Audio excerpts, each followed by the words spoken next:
to shots fired. A police officer faces grave danger when a suspected drunk driver suddenly turns violent.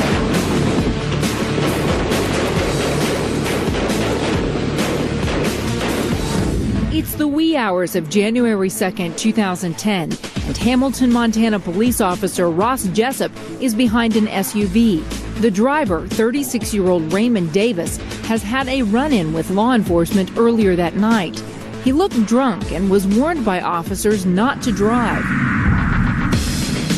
Now, an hour later, Officer Jessop spots him on the road and pulls him over for a traffic violation. How's it going tonight? Good. How are you? Good. Hey, the reason why I pulled you over, that was a turn-only lane that you drove through that red light. Actually, that was a straight lane. The turn-only lane. How much have you had to drink tonight? Plenty. Plenty? Yeah. How much? Hold on.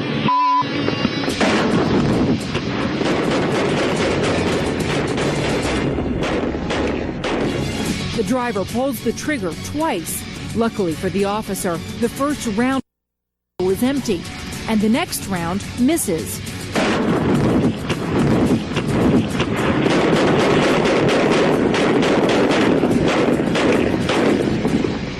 Shots fired.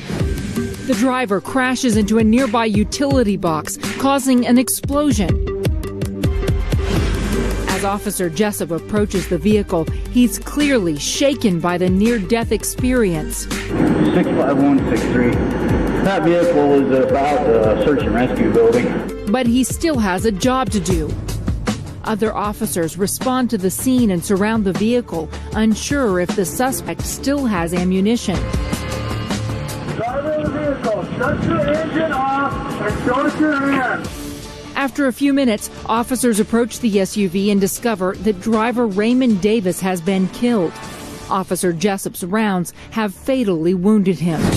Several months later, an internal investigation determines that the officer's use of force was justified in the shootout, and a coroner's jury agrees. The driver had a history of violence that included aggravated battery and assaulting a police officer.